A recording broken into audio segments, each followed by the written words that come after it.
I felt like a freak for about 30 days because all my friends, they made a big hoop to do out of it, you know. Right. Barry White, renowned for his distinctive voice and chart-topping hits like Can't Get Enough of Your Love, Babe, and You're the First, the Last, My Everything, stands out as a highly successful artist in the world of music. Recognized for his significant contributions, he posthumously received a star on the Hollywood Walk of Fame. Even today, White remains an enduring icon, celebrated for his romantic ballads and his unabashed expression of love through his music. I would not leave you in times of trouble. Yet White's journey to stardom was no cakewalk. He emerged from modest and brutal beginnings, navigating the challenging landscape of the music industry with grit and determination. His ascent to success serves as a testament to his hard work and perseverance in an industry known for its intense competition.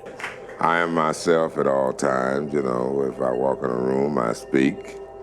I try to always carry myself as a gentleman and respectful of ladies and gentlemen. In his autobiography also, Love Unlimited, Insights on Life and Love, he wrote, "If I've produced some music that strikes a chord in the fine-tuned land of people's emotions, so be it. In that sense, my music is great, a special gift that allows me to create a more perfect world than real life. It takes us all out of the lives we live into the fantasies of our dreams." Born on September 12, 1944 in Texas, Barry White's early years were marked by challenges. The majority of his childhood unfolded in Los Angeles, where he faced hardships. In his 1999 autobiography Love Unlimited, Insights on Life and Love, the acclaimed musician revealed that he grew up in a modest residence with his mother and siblings. White and his brother found themselves entangled in local gangs, frequently getting into trouble, a source of disappointment for their mother. That's why I dedicated my life to that lady.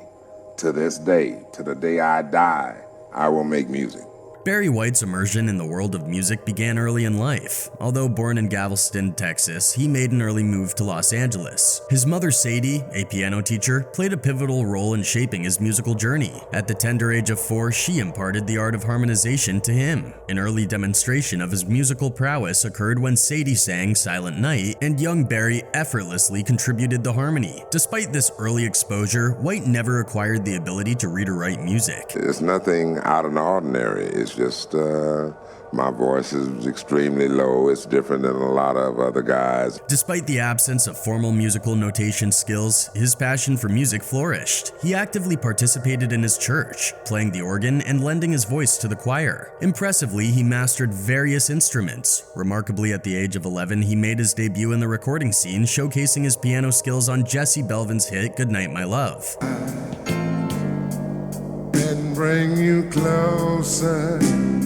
Despite the gentle and benevolent image Barry White projected during his musical career, it was rooted in a tumultuous childhood and an adolescence marked by tragedy, crime, and gang involvement. White spent his formative years in South Central Los Angeles, where he and his younger brother Daryl engaged in petty crimes. Daryl, more of a troublemaker, had already faced juvenile detention by the age of 8. Hang loose, and the laws are going to take care of those philosophies.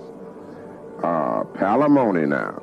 As the brothers entered their mid-teens in the early 1960s, their mischievous activities escalated into something more perilous. "We were a two-man gang respected and feared," White said, later via The Independent. "For years, we ran and ruled the streets of our neighborhood. Joining the Businessmen, a formidable territorial gang in South Central, they became embroiled in illicit activities such as dealing. The gang, aptly named the Businessmen, considered themselves strategic operators, focusing on what they perceived as business." During his one interview, he said, "So I tell young people the truth and a lot of them listen. They know I've been to jail. I've never hid my past and I never will. I don't want any young person to think he's stuck in that misery." The gang's operations included violent conflicts with rival gangs like the Slawsons, the Gladiators, and the Del Vikings. These confrontations often resulted in serious injuries and even deaths, with weapons ranging from knives and blunt instruments to firearms being used. I made up my mind to make a change in my life when I was 16 years old. Tragically, in the same year, his brother Daryl fell victim to a rival gang, paying the ultimate price in the violent gang war. However, his life remained the same. In his teenage years, Barry White, deeply entrenched in the gangs of Los Angeles, experienced a turning point when he spent approximately 4 months in jail at the age of 16. The reason for his incarceration was the theft of tires amounting to $30,000, likely orchestrated by the gang, leading to a 7-month prison sentence. It was during this period of confinement that White engaged in soul searching. We are all gods on this planet, every man and every woman. We create life, we can take life. However, this was his turning point. Barry, grief-stricken and deeply affected, pledged to abandon a life of crime forever. Serving his sentence in a juvenile detention center, he contemplated his future. His profound connection to music, which had been a constant in his life, took on a new dimension when his voice transformed into the deep bass baritone at the age of 14. Very dynamic, can be very demanding, it can be very humble, it depends on how I use it. But what made him deliberately shift towards music which was totally different from his past life? According to him, during his time in prison, a transformative moment occurred when he listened to Elvis Presley's It's Now or Never. He vividly described the experience as an awakening, akin to being struck in the face with a baseball bat. Despite his earlier commitment to avoid trouble, he found himself back in custody a few weeks after his release in 1960, charged with attempted M.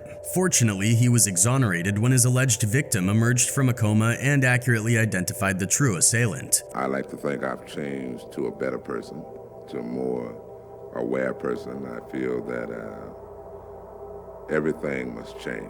From his early years, Barry White harbored a deep fascination for music, driven by a desire to comprehend and delve into its intricacies. As recounted in Love Unlimited, Insights on Life and Love, White's childhood was marked by a keen interest in radio tunes where he ingeniously incorporated his favorite songs into his daily life. Biography notes that the singer closely monitored the local music scene, displaying a precocious awareness of musical trends. For me as a writer-composer, it always is dictated by the music.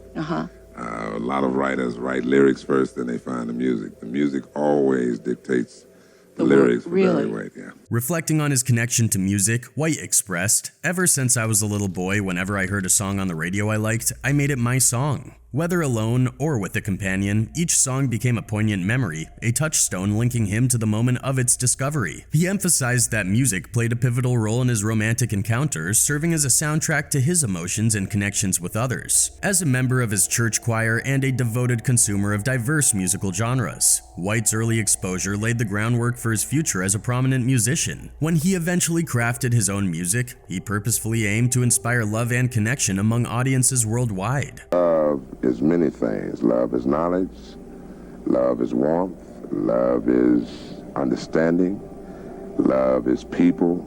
Barry White cherished a particularly intriguing memory related to the transformation of his voice during his formative years, a development he observed with both apprehension and fascination. Originally characterized by a somewhat squeaky quality, White's voice underwent a sudden and profound change, deepening overnight. This unexpected shift both startled and captivated him. As reported by the Sydney Morning Herald, the singer and his mother shared a sense of excitement when they witnessed this significant transformation in his vocal tune. "It scared me and my mother when I spoke that morning," White said. "It was totally unexpected. My chest rattled. I mean vibrations. My mother was staring at me and I was staring at her. The next thing I knew, her straight face broke into a beautiful smile. Tears came down her face and she said, 'My son's a man now.'" Barry White faced a challenging path to redemption following a tumultuous childhood marked by involvement in gangs. Recognizing the need for a transformative change, he made a pivotal decision to leave behind his past life after a stint in jail. In his own words from Love Unlimited, Insights on Life and Love, White articulated the realization that struck him during his incarceration. "After 2 months on the inside, it finally started kicking in.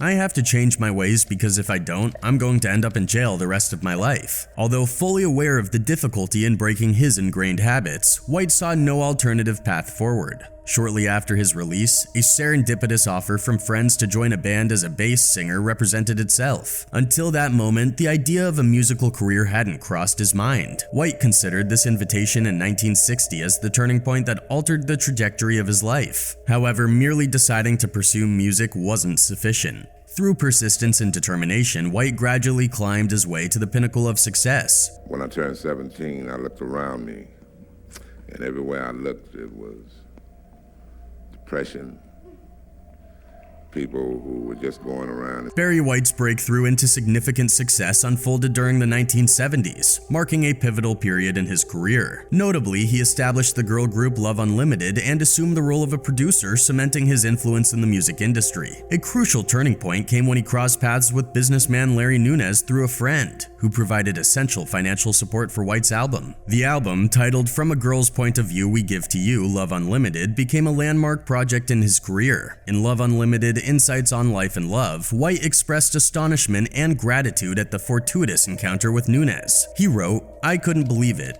Here I was, without a dime to my name, with a group I couldn't afford to record, with nothing but my knowledge of music. And over there was Larry Nunez, a millionaire, offering me not just a way to make a decent living, but the opportunity to make my musical life." The 1970s proved to be a prosperous era for White. In 1972, he released one of his most popular tracks, Walkin' in the Rain with the One I Love, marking his first major hit and propelling him into the spotlight. Concurrently, he founded the Love Unlimited Orchestra, achieving further success with the iconic track Love's Theme. These milestones solidified Barry White's status as a prominent figure in the music industry during this transformative decade. I just felt that it was a better way of life. I had to make a change or go down.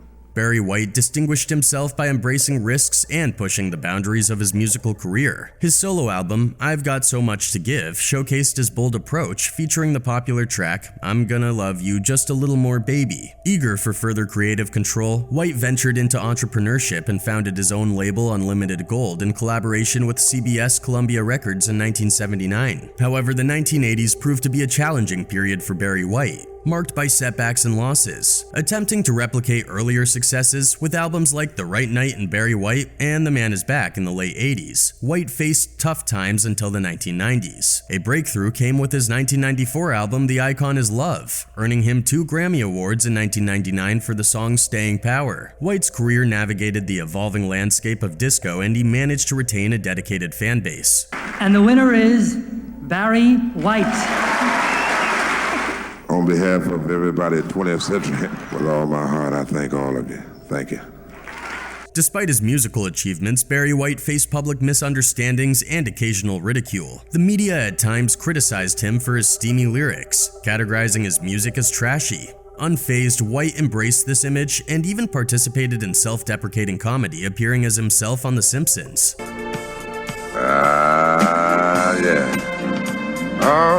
In an interview with Rolling Stone magazine, when asked about living with labels such as being seen as a S symbol, White confidently asserted, quote, "It never gets in my way. I'm none of that. I'm Barry White. Calling me different nicknames doesn't bother me one bit. I'm Barry White. Have a sip of champagne. Women are not into fish eggs. They have a different nature. Men love it." Barry White crafted his musical style by drawing inspiration from successful soul S symbols like Isaac Hayes and Marvin Gaye, even though he acknowledged he couldn't match their level of talent. Instead, he simplified and synthesized elements from their styles, resulting in a series of hits over the next 5 years. Time I'm alone with you, you keep talking about you loving. His distinctive sound featured intimate vocals layered over lush orchestral arrangements and Latin-influenced rhythms. This trademark style significantly influenced the disco genre, and his deep, raspy baritone voice combined with his substantial physical presence earned him the affectionate nickname the Walrus of Love. Despite not fitting the traditional mold of a S symbol, Barry White became one of the era's most iconic figures in that regard. Barry White first visited Britain in 1973, and he fondly recalled, "The English were my first international fans, and that is something I won't forget. England was incredible." This recognition highlighted the global impact of his music and solidified his status as one of the era's greatest, albeit unexpected, S symbols. One of his fans wrote, "Barry White is an icon. When I hear stories like Barry's, it reminds me of how cruel people can be. Entertainers give till they have nothing left, and it seems that is never enough. Thank you, Mr. White, for your awesome gift of music to us all. Your music has been a staple in my life. You were and are awesome. God bless the White family." Another person also added, "Such a talented singer. It's sad how people are so selfish. He couldn't perform due to his health issue and people didn't care. As each day goes by, I care less about people because you are only good when they can use you."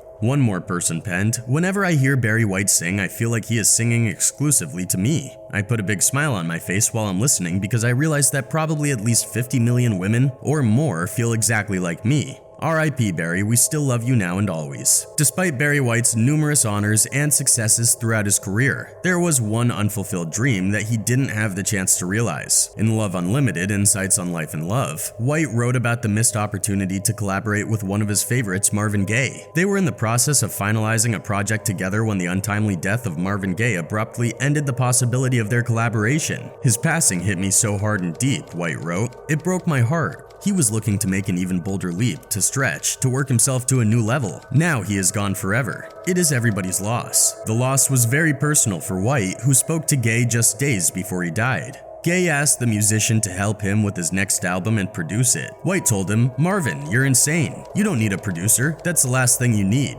He added that he'd be happy to brainstorm with Gaye, but he was convinced that no one could make music like him. "I can never produce Marvin Gaye," he said. "Marvin is the only one that can produce Marvin." Sadly, the duo never got to produce their project together. Talking about his personal life, that was also not easy.